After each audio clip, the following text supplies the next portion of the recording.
Video शुरू करने से पहले सबसे पहले तो आप लोग इस चैनल को सब्सक्राइब कर लीजिए। कुछ लोग हैं जो बस वीडियो देख रहे हैं, सब्सक्राइब नहीं कर रहे हैं, तो सब्सक्राइब भी कर लीजिए। इतने प्यार से आपके लिए वीडियो बनाते हैं, तो आपको सब्सक्राइब बटन पे क्लिक करना है तो चैनल सब्सक्राइब हो जाएगा। और बाकी आज जो है यहाँ पे आप देख रहे होंगे ऊपर एम्प्लॉयबिलिटी स्किल्स का भी यहाँ पे वीडियोज़ पड़ा हुआ है, ठीक है। अगर आप ये वीडियोज़ को देख रहे हैं तो इसका मतलब फर्स्ट ईयर में, अगर आप फर्स्ट ईयर में हैं तो आपको भाई सारे सब्जेक्ट पढ़ने होंगे जिनके भी आपको एग्जाम देने हैं। जैसा कि आप जानते हैं ड्राइंग का पेपर हो चुका है, तो यहाँ पे जो है आपको प्लेलिस्ट में जाना है। आप जैसे ही चैनल ओपन करेंगे ग्लोबल ITI, तो यहाँ पे 3 सेक्शन होता है, होम, वीडियोज और प्लेलिस्ट। आप प्लेलिस्ट पे क्लिक कीजिएगा, यही आपको इंपॉर्टेंट है। इस पर क्लिक करेंगे तो आपके सामने इस टाइप से खुल जाएगा जो है पेज। और यहाँ पे जो है आप अपना प्लेलिस्ट मतलब जिसकी ज़रूरत है, नीचे जाएंगे देखिए ITI first year workshop calculation, इसमें ढेर सारी वीडियोज है। आप यहाँ पे क्लिक करेंगे, 31 वीडियो पड़ी हुई है, आज की भी वीडियो जिसमें ऐड हो जाएगी। प्लस यहाँ नीचे आएंगे तो यहाँ देख रहे हैं फिटर फर्स्ट ईयर थ्योरी के हैं, इसमें जो है MCQ पड़े हुए हैं ढेर सारे, इनको आप प्रैक्टिस कीजिए। यहाँ पे एम्प्लॉयबिलिटी स्किल्स के नाम से आपका प्लेलिस्ट बना हुआ है, इसमें 28 वीडियो है, आप इसको पढ़ लीजिए। आपको कोई भी टेंशन लेने की जरूरत नहीं है, आपके सारे पेपर जो भी क्वेश्चन है इसी में से आएंगे, ठीक है, बिल्कुल आसानी से पास हो जाएंगे। तो यहाँ पे हमने सारी वीडियोज बना रखी है, तो जरूरत है सिर्फ और सिर्फ आपको पढ़ने की। मैटर आपको पूरा दिया गया है, ठीक है। कई लोग कमेंट करें सर इसका सर उसका वीडियो, किसी वीडियो की जरूरत नहीं है, मैंने तो सब बना रखा है, आपको सिर्फ पढ़ना है। और बाकी इनका PDF कहाँ मिलेगा आपको, तो उसके लिए आपको मालूम होगा globaliti.org, आपको वेबसाइट पे जाना है globaliti.org, इस टाइप से ओपन होगा। यहाँ पे देखेंगे यहाँ कोर्स का ऑप्शन होता है, आपके फ़ोन में कॉर्नर में 3 लाइनें बनी होंगी, उस पर क्लिक करेंगे तो ये ऑप्शन आएगा कोर्स का। कोर्स में कई सारे कोर्स है आपके, ठीक है। यहाँ सरकारी नौकरी वगैरह के लिए भी अपडेट दी जाती है, तो कोर्स में देखिए कई सारे फिटर थ्योरी, इलेक्ट्रिसिटी, एम्प्लॉयबिलिटी, जिसकी आपकी जरूरत हो। जैसे आपको वर्कशॉप कैलकुलेशन का चाहिए तो वर्कशॉप कैलकुलेशन पे क्लिक कर लीजिए, इस पर क्लिक करेंगे फिर ऐसे पेज ओपन होगा। यहाँ पे जो है आपको देखिए यहाँ लिखा हुआ है ना ITI first year workshop calculation, तो आपको फर्स्ट ईयर वाले पे क्लिक करना होगा। ऐसे सेकेंड ईयर का भी है, बाकी और भी है, तो आप फर्स्ट ईयर क्लिक करेंगे। देखिए नीचे है महत्वपूर्ण प्रश्नों की सीरीज भाग 1, भाग 2, भाग 3, मतलब जैसे जैसे हम वीडियो बनाते जा रहे हैं वैसे वैसे यहाँ पे PDF भी अपलोड होता जा रहा है। तो आप अपना वीडियो देखिए, यहाँ से PDF डाउनलोड कीजिए और अपनी प्रैक्टिस कीजिए और पढ़ाई जारी रखिए, क्योंकि आपके पास ज़्यादा वक्त नहीं है, ठीक है। चलिए आज का जो है हम क्वेश्चन स्टार्ट करेंगे। कौन सी पार्ट है आज हमारा? पार्ट 5 है, इंपॉर्टेंट क्वेश्चन की सीरीज है पार्ट 5, www.globaliti.org, यही वो वेबसाइट थी जिस पे जाके आपको PDF डाउनलोड करना था। मैंने बता भी दिया PDF कैसे डाउनलोड होगा, ठीक है। चलिए इस क्वेश्चन से स्टार्ट करेंगे। 41 है, धातु की कौन सा गुण बल लगाने पर वरुपत तथा बल हटाने पर वापस अपने पूर्व अवस्था में आने की क्षमता रखता है? ये वरुपत दरअसल विरूपण होगा। क्या होगा? विरूपण। विरूपण का मतलब डिफॉर्मेशन, डिफॉर्मेशन का मतलब उसकी आकृति में परिवर्तन हो जाए, उसे डिफॉर्मेशन बोलते हैं। कि कौन सा ऐसा धातु का गुण होता है जिसमें जब हम बल लगाएंगे तो उसमें विरूपण हो जाएगा, उसकी आकृति में परिवर्तन हो जाएगा, लेकिन बल हटाने पर वापस अपने पूर्व अवस्था में आने की क्षमता रखता है। मैंने पीछे के वीडियो में बताया था कि ये हमारा कुछ मेटल की प्रॉपर्टीज होती है कि जब हम उस पर फोर्स लगाते हैं तो फोर्स लगाएंगे तो बल के प्रभाव में वो अपने अंदर डिफॉर्मेशन कर लेगा, विरूपण कर लेगा, अपनी आकृति को परिवर्तित कर लेगा। लेकिन जैसे ही बल हटाएंगे फिर वो अपने पहली वाली अवस्था में वापस आ जाएगा। किस में होता है? तो यह होता है इलास्टिसिटी, जो प्रत्यास्थता लिखा हुआ है, इसको बोलते हैं क्या? इलास्टिसिटी। जैसे स्प्रिंग ले लीजिए उदाहरण के तौर पे, स्प्रिंग पे आप फोर्स लगाएंगे तो स्प्रिंग दब जाती है, उसकी आकृति चेंज हो गई। जैसे फोर्स हटाते हैं फिर स्प्रिंग अपने वापस अवस्था में आ जाती है। इसका मतलब उस स्प्रिंग के अंदर इलास्टिसिटी का गुण है। आघातवर्धनता क्या होता है? इसको मेलेबिलिटी बोलते हैं, मेलेबिलिटी। आघात मतलब चोट करने पर, वर्धनी मतलब जो बढ़ता हो, जो चोट करने पर बढ़े, मतलब आघातवर्धनता या मेलेबिलिटी की गुण की वजह से ही हम किसी मेटल को चादर के रूप में फैला सकते हैं। पीटते हैं चादर फैलता है, तो वही चीज है मेलेबिलिटी। आघात करने पर वो बढ़ जाए तो पीट पीट करके चादर के रूप में फैलाया जा सकता है। वो किसकी वजह से? आघातवर्धनता की वजह से। दृढ़ता क्या होता है? दृढ़ता मतलब टेनासिटी, ठीक है। दृढ़, दृढ़ का मतलब मजबूत से है कि जिस पर टेंशन लगाया जाए, तनाव फोर्स लगाया जाए और वह टूटे नहीं। टेनासिटी मतलब क्या? टेंशन फोर्स, टेंशन मतलब तनाव का फोर्स। अगर आप किसी वस्तु पे तनाव फोर्स लगा रहे हैं, टेंशन का फोर्स लगा रहे हैं और वह टूट नहीं रही है, इसका मतलब उसमें दृढ़ता है, वो दृढ़ है, उसमें टेनासिटी का गुण है, ठीक है। और सुगठिता को प्लास्टिसिटी बोलते हैं। क्या बोलते हैं? प्लास्टिसिटी। यह दोनों सेम है, इसको ध्यान रहेगा आसानी से। इलास्टिसिटी, प्लास्टिसिटी, इसमें क्या होता है? जब हम वस्तु पे फोर्स लगाते हैं तो उसका आकार परिवर्तित हो जाता है, वस्तु पे जब फोर्स लगाएंगे उसका आकार परिवर्तित हो जाएगा, लेकिन आप फोर्स हटाएंगे तब भी वह उसी आकृति में रह जाती है, वो वापस नहीं आती है। जैसे मान लीजिए मैं यह पेन ले लूं, इसको मैं तोड़ता हूं तो ये टूट जाएगी, दबाऊंगा ये टूट जाएगी, फिर मैं फोर्स हटा लूंगा तब ये टूटी ही रहेगी, ऐसा तो नहीं कि वापस जुड़ जाएगी। तो इसका मतलब इसके अंदर प्लास्टिसिटी का गुण है। इलास्टिसिटी में उल्टा था, इस पे फोर्स लगा रहे तो उसकी आकृति परिवर्तित हो रही थी, फोर्स हटाते ही वो अपने प्रारंभिक अवस्था में पुनः आ जा रहे थे, तो इलास्टिसिटी। और अगर फोर्स हटाने पर वो अपने प्रारंभिक अवस्था में नहीं आती है, वह जो शेप धारण कर चुकी है उसी में रह जाती है, तो प्लास्टिसिटी। दोनों एक दूसरे का ही रूप है। ठीक है, नेक्स्ट क्वेश्चन पे चलेंगे।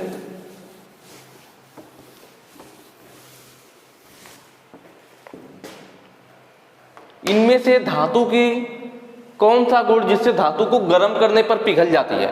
मतलब इनमें से वह कौन सा गुण है जिससे धातु को हम गर्म करते हैं वो पिघल जाती है?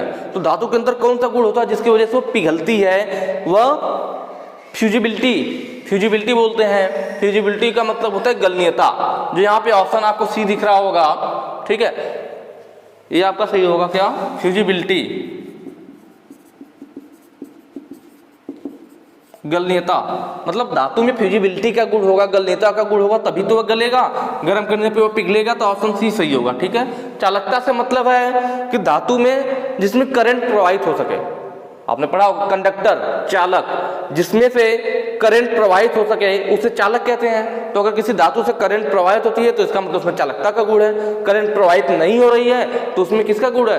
कुचालक, इंसुलेटर, वह कुचालक है। आघात और दृढ़ता, अभी मैंने पीछे बताया, दृढ़ता ये अभी पीछे बताया। ठीक है, नेक्स्ट क्वेश्चन पे चलेंगे।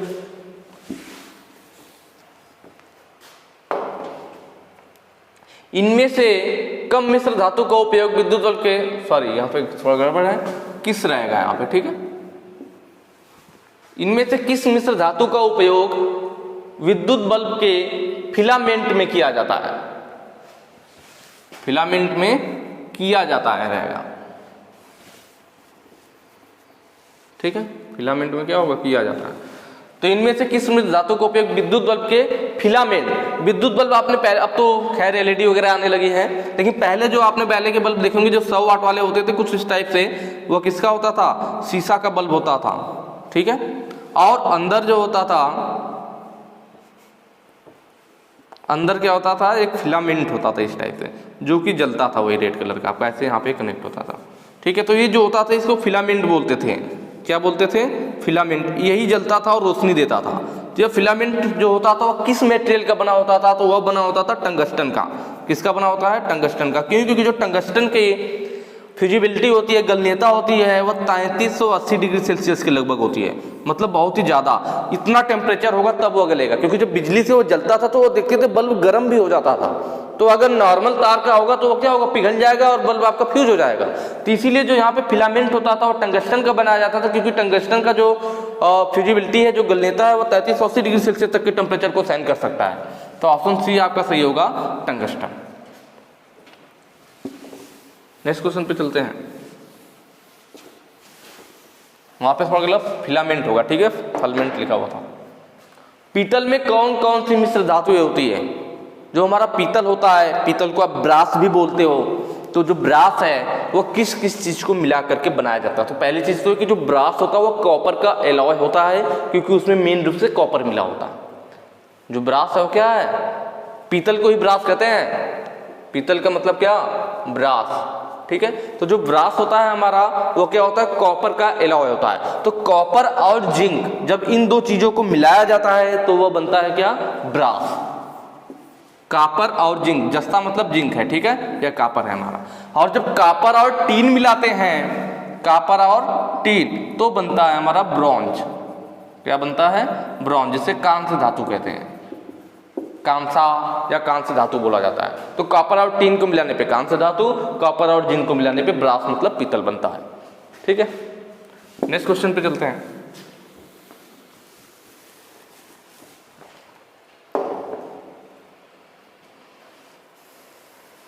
अगला कह रहा है इनमें से कौन सा ढलवा लोहा की वेल्डिंग नहीं किया जा सकता है? देखिए जो सारे दे रखे, दूसर ढलवा लोहा, इसे ग्रे कास्ट आयरन बोलते हैं। ये सब कास्ट आयरन के टाइप हैं। कास्ट आयरन हमारा कई टाइप का होता है, 2 से 4% तक कास्ट आयरन में कार्बन पाया जाता है। और मैंने पहले भी बताया कि जो कास्ट आयरन होता है वो हमारा ब्रिटल मटेरियल है, भंगूर है, मतलब जिस पर चोट लगती है वो टुकड़ों टुकड़ों में बिखर जाता है। तो ग्रे कास्ट आयरन होता है, व्हाइट कास्ट आयरन होता है आपका, ठीक है। वैसे ही आपका यह पटवा लोहा जैसे मैलेबल बोलते हैं, क्या बोलते हैं, मैलेबल कास्ट आयरन, इसे पटवा लोहा कहिए या आघात वर्धनीय लोहा भी बोला जाता है, आघात वर्धनीय ढलवा लोहा भी बोलते हैं, ठीक है। और ये जो गांठदार है इसको नोडुलर बोलते हैं, नोडुलर कास्ट आयरन, ये है चीज। तो ये पूछ रहा है कि इनमें से कौन सा वाला कास्ट आयरन है जिसपे वेल्डिंग नहीं किया जा सकता है। जो आपको व्हाइट कास्ट आयरन होता है, जो ऑप्शन बी आपका सफेद ढलवा लोहा, व्हाइट कास्ट आयरन बहुत ही हार्ड होता है, क्या होता है, कठोर होता है। इस पर ना ही मशीनिंग आसानी से की जा सकती है और ना ही वेल्डिंग किया जा सकता है। इस पर मशीनिंग करना भी आसान नहीं होता क्योंकि यह बहुत ही हार्ड होता है, कठोर होता है। कठोर होने का मतलब कार्बन की मात्रा ज़्यादा होगी, तो अगर वह कठोर है तो उसमें ब्रिटलनेस का गुण भी ज़्यादा होगा। तो ये चीज़ होती है, ठीक है। जो क्री कास्ट आयरन होता है यह ज़्यादातर मशीनों की ढलाई वगैरह के लिए, मशीनों की जो कास्टिंग, मशीनों के जो बेस बनाए जाते हैं जिस पर मशीन का पूरा लोड होता है, कंप्रेशन होता है, तो वहाँ पर हम ग्रे कास्ट आयरन यूज करते हैं। तो जहाँ पर भी ज़्यादातर मशीनों की बात आएगी तो वहाँ पर ग्रे कास्ट आयरन का हमेशा मशीनों की ढलाई की जाएगी, और जो वेल्डिंग नहीं किया जा सकता वह व्हाइट कास्ट आयरन होता है। नेक्स्ट क्वेश्चन पे चलेंगे। इनमें से किस धातु को फोर्जेड, सॉरी अगर बोले फोर्ज्ड रहेगा, ठीक, क्या होगा, फोर्ज्ड। इनमें से किस धातु को फोर्ज नहीं किया जा सकता है। फोर्ज क्या होता है तो मैं आपको पहले बता दूं। फोर्ज का मतलब होता है किसी भी मेटल को गर्म करके, किसी भी मेटल को गर्म कीजिए, भट्टी में गर्म करके ठंडा करके उनमें गुणों में परिवर्तन करना ही फोर्जिंग कहलाता है। फोर्जिंग का मतलब पहले समझिए, फोर्ज से मतलब एक भट्टी से है, फोर्ज मतलब भट्टी भी होती है। अगर सिर्फ फोर्ज बोले तो फोर्ज भट्टी होती है। फोर्जिंग प्रक्रिया बोला जाए कि फोर्जिंग प्रोसेस क्या है, फोर्ज का मतलब भट्टी होता है, ठीक है। और फोर्जिंग प्रक्रिया क्या है, तो फोर्जिंग प्रक्रिया मतलब किसी मेटल को गर्म और ठंडा करके उसके गुणों में परिवर्तन करना ही फोर्जिंग प्रोसेस कहलाता है। तो वही चीज यहाँ पे पूछ रखा कि इनमें से किस धातु को फोर्ज नहीं किया जा सकता है। ये सारे ऑप्शन दिए, एलॉय स्टील, ये हल्के स्टील यहाँ पे जो लिख रखा है आपका, ठीक है।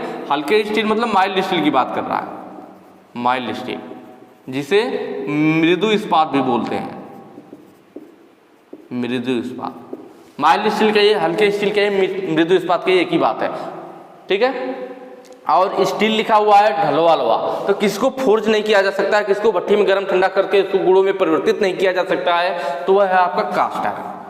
क्योंकि कास्ट आयरन आपका क्या होता है, भंगूर होता है, मैंने पहले ही बताया था। तो अगर उसके फोर्जिंग शॉप में गर्म करके उसको हैमर से पीट करके उसके गुणों में परिवर्तित करना चाहोगे तो वो क्या होगा, टुकड़ों टुकड़ों में बिखर जाएगा, क्योंकि कास्ट आयरन भंगूर होता है। इस पे हम चोट नहीं दे सकते, इंपैक्ट लोड नहीं दे सकते, तो इसलिए कास्ट आयरन की फोर्जिंग प्रोसेस नहीं किया जा सकता है।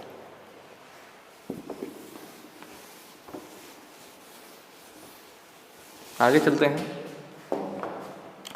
मशीनरी भागों की ढलाई बनाने के लिए किस धातु का व्यापक रूप से उपयोग किया जाता है। अभी मैंने आपको बताया कि अगर किसी मशीनी भाग को बनाना है, उसकी कास्टिंग करके ढलाई करके, तो कास्ट आयरन यूज होगा, ठीक है। कौन सा वाला यूज होगा, ग्रे कास्ट आयरन। तो यहाँ पे देख रहे होंगे पहला ऑप्शन दे रखा है धूसर ढलवा लोहा। अभी मैंने बताया था आपको कि धूसर ढलवा लोहा को क्या बोलते हैं, ग्रे कास्ट आयरन बोलते हैं, ग्रे कास्ट आयरन। तो यही वो लोहा है, ठीक है, जिसका हम मशीनरी भागों की कास्टिंग करने के लिए, किसी भी मशीन के लेग वगैरह जो भी चीज़ें बनाने के लिए, तो इसी का यूज करते हैं। जब भी मशीन की बात आएगी कि मशीन एक कास्ट आयरन की बनी हुई है, तो उसमें कौन सा कास्ट आयरन यूज किया जाएगा, ग्रे कास्ट आयरन यूज किया जाएगा।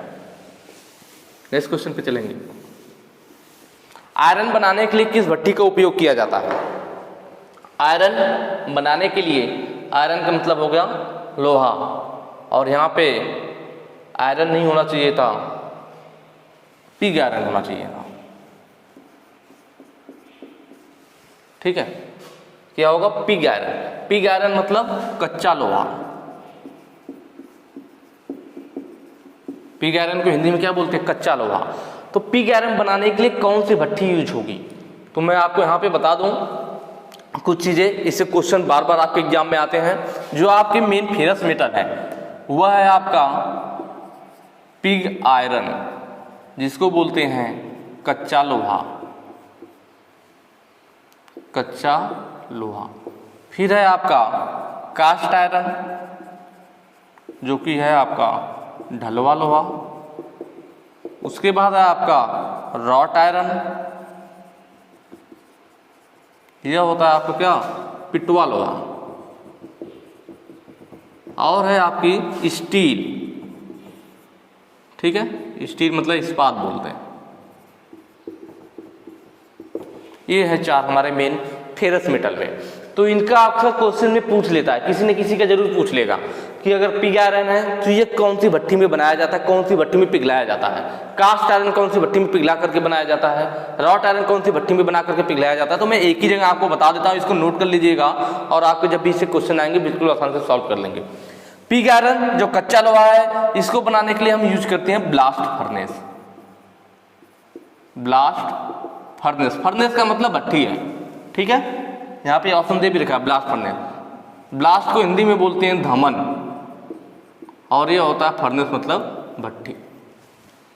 कास्ट आयरन की बात आए, कास्ट क्या कह रहा है, कास्ट आयरन ना, क आ रहा है ना, कास्ट आयरन। तो क से कास्ट आयरन और क से होता है क्यूपोला। क्या होता है, क्यूपोला, क्यूपोला फर्नेस। कहीं कहीं पे कपोला भी लिखा होता है, जैसे यहीं पे लिखा हुआ है कपोला, यही चीज है, ठीक है, क्यूपोला या कपोला जो भी है। कपोला फर्नेस है, कास्ट आयरन है, जो कि ढलवा लोहा बनाने के लिए यूज होता है। इसको याद कैसे रखेंगे, देखिए सी से कास्ट आयरन और सी से क्यूपोला फर्नेस, तो दोनों याद रहेगा कि क्यूपोला है तो कास्ट है, क से शुरू हो रहा है, ठीक है। वैसे ही रॉट आयरन को क्या बोलते हैं, पिटवा लोहा, प से पिटवा लोहा और प से पडलिंग फर्नेस या पुडलिंग फर्नेस बोलते हैं। यह भी देखिए प से है पडलिंग और पिटवा, तो ऐसे याद रहेगा कि पिटवा लोहा पडलिंग फर्नेस में, कास्ट आयरन क्यूपोला फर्नेस में, क से कास्ट क से क्यूपोला, तो ऐसे आपको पट्टी याद रहेगी। और पिग आयरन वाला ब्लास्ट फर्नेस में रहेगा, थोड़ा सा लगे ध्यान रखना।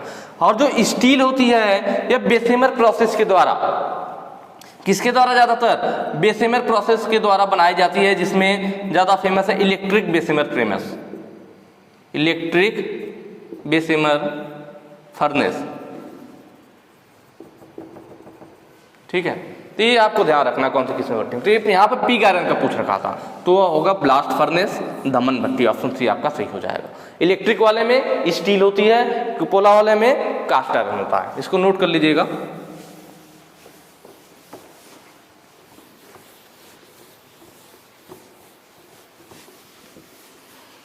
ठीक है, आगे कह रहा है ढलवा लोहा बनाने के लिए किस भट्टी का उपयोग किया जाता है। अभी मैंने बताया ढलवा मतलब क्या, कास्ट आयरन, सी से कास्ट और सी से क्यूपोला या कपोला।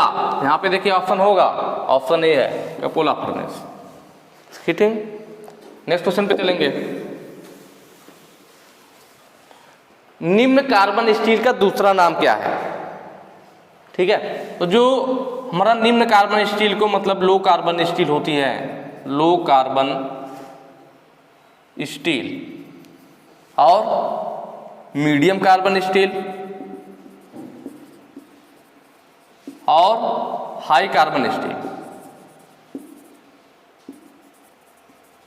कार्बन की मात्रा के आधार पर अलग अलग बांटा गया है। एक और होती है जिसे डेड माइल्ड स्टील बोलते हैं, डेड माइल्ड स्टील मतलब बिल्कुल मरी हुई स्टील है, समझ लीजिए मरी हुई क्यों, क्योंकि इसमें कार्बन की मात्रा बहुत ही कम है। तो इस तरह से हमारी अलग अलग टाइप की होती है। जो लो कार्बन स्टील होती है इसी को माइल्ड स्टील के नाम से भी जानते हैं। माइल्ड स्टील मतलब मृदु इस्पात, माइल्ड मतलब मृदु, या फिर इसी को कहते हैं हल्के स्टील, ठीक है। मीडियम वाला मीडियम है। हाई कार्बन स्टील को टूल स्टील के नाम से भी जानते हैं। तो आपको ये ध्यान रखना है कि कौन सा स्टील किस नाम से जाना जाता है। लो कार्बन स्टील को ही माइल्ड स्टील के नाम से या मृदु इस्पात या हल्का स्टील कहिए, और हाई कार्बन स्टील को टूल स्टील के नाम से भी जानते हैं। तो यहाँ पे क्या पूछा था, लो कार्बन स्टील का दूसरा नाम क्या है, तो लो कार्बन स्टील में क्या हो जाएगा, हल्का स्टील, ऑप्शन डी। इसी को माइल्ड स्टील कहते हैं, हल्का स्टील या माइल्ड स्टील, तो इसको इस नाम से भी जाना जाता है, ठीक है। बाकी अगर वीडियोज पसंद आई है तो हर बार की तरह वही बोलूँगा कि ज़्यादा से ज़्यादा शेयर कीजिएगा, और आगे के जो क्वेश्चन है हम आगे की वीडियोज में करेंगे। Thank you.